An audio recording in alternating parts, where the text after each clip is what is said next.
2025 bambi yino Uganda simbi esasula. Gavumenti emaze okusindika biliyoni za Uganda ebikumi 247. Gavumenti ekutte ensimbi za Uganda obuwumbi ebikumi 247. Obukadde 10 emirundi 247 zekutte eziweereza munda mu ggwanga eritibwa erya Congo. Tetuziba wadde tu atuliriza tonkwata bubi tetuziba wadde. Tetubawuze wabula tusasula. Ate nga tetusasula banja. Si banja. Okusinza ku muwandiisi ow'enkalakkalira mu ministry ey'ensonga z'ebyensimbi Ramadhan Gobi bw'ati agenze maaso n'okuba nti akakasizza n'agamba nti we have provided 247 billion to settle our international obligation of the ICJ award to the Democratic Republic of Congo. In Uganda, we pay our obligations. Tusasula ebyo ebitubanjibwa, tusasula obuvunaanyizibwa tubutuukiriza. Nti okusinzira ku Ramadhan Gobi agamba nti twamaze okusindika ssente ezo. Kooti eyitibwa ICJ gye baatuloopa yagenda maaso n'okweka nti etusalira tubeeko ensimbi ze tukwata tuwenge eggwanga lya Congo. Bakira oyinza okubawuliriza omulundi ogusooka abafe essente ezo twandibadde tuwaayo za kiwuliriza zatandika bwe biti kandi kuviire ku ntono kale kankujjukize bw'oba wakiwulirako. Mu mwaka 1999 eggwanga lya DRC bagenda mu kooti eyitibwa ICJ International Court of Justice nga banoonya obwenkanya Hague gye baddukira mu 99 wali mu myaka emeka nga Kongo etuloopa mu 99. Abakongo wakati mu kutuloopa balumiriza Uganda nti yenyigira mu bikolwa ebya armed aggression against its territory and citizens. Ebikolwa eby'eggwanga eddala okulumba eggwanga eddala abotali lukusa ku territory y'eggwanga lya Congo ne ku batuuze beeyo Uganda nga terina lukusa. DRC mu kuloopa kwabwe mu mwaka 1999 balumiriza amagye ga Uganda ogenda maaso n'okwenyigira mu looting okubba. Kuba kunyagulula looting okunyagulula and committing various human rights violations. Nti era amagye gafe agali munda mu ggwanga lya Congo bwe gatyo genyigira wakati mu kulenyerera eddembe ly'Abakongo wakati nga bali eyo mu myaka egy'ekyenda.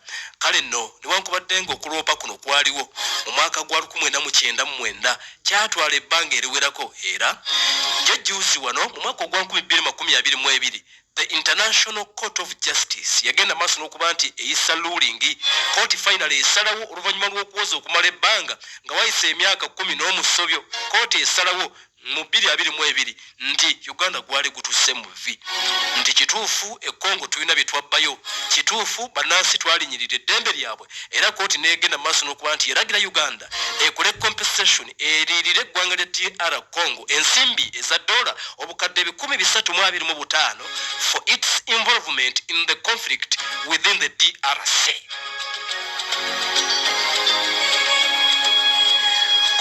Ya ICJ era yagenda maaso n'okuba nti determininga oba yasalawo negamba nti Uganda had breached international law. Uganda yamenya amateeka g'ensi yonna mu kaseera we yabeera n'amagye munda mu ggwanga eryo at least wakati w'omwaka ogwa 1998 n'omwaka ogwa 2003.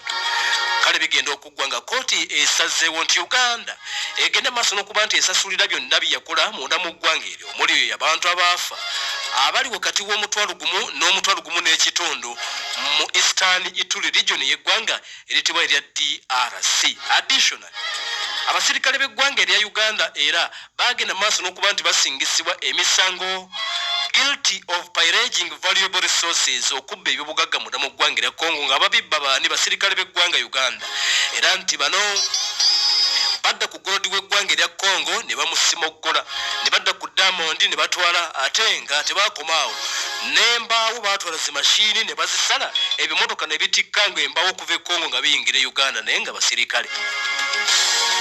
Newankubadde Bannanga eggwanga eritibwa DR Congo okusooka baasaba biliyoni 14 zibaali baagala okubaliyirira.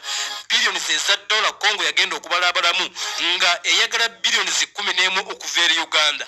Kooti yagenda maaso n'okulabika nti ebimu ku byo ebigoba ng'egamba nti ensimbi zino zaali zisusse obungi newankubadde nga Uganda gwali gugisinze naye ensimbi Congo zaali egenda maaso n'okusaba zaali mpitirivu ekyenkanidde awo. Kale nno begenda okuggwa nga butwagidde okusasula ensimbi obukadde bwa dola 365 zetulina okulabika nti tuwaayo okumala akaseera. Kooti wakati mu nsala yaayo yagenda maaso n'okulabika nti etegeeza. Kooti yalagira Uganda nti buli myaka 5 okumala emyaka 5 Uganda yakusasula ensimbi miliyoni 65 eza dola okuva mu 2022 paka 2026. Buli mwaka tulina okwata ku bajeti yaffe era zina okuba mu bajeti nti zigenda kusasula be Congo. Uganda yesasula si basirikale be basasula. Uganda yesasulira abasirikale miliyoni 65 ensimbi za dola zetulina okwata buli mwaka tuziwa abakongo. Kitegedde kasoyisa budget bote omanya nti abakongo balinako akaabwe. Tubasasudde okuva 2022 2023 2024 2025 paka 2026 ebbanja lijja kuba liweddeyo.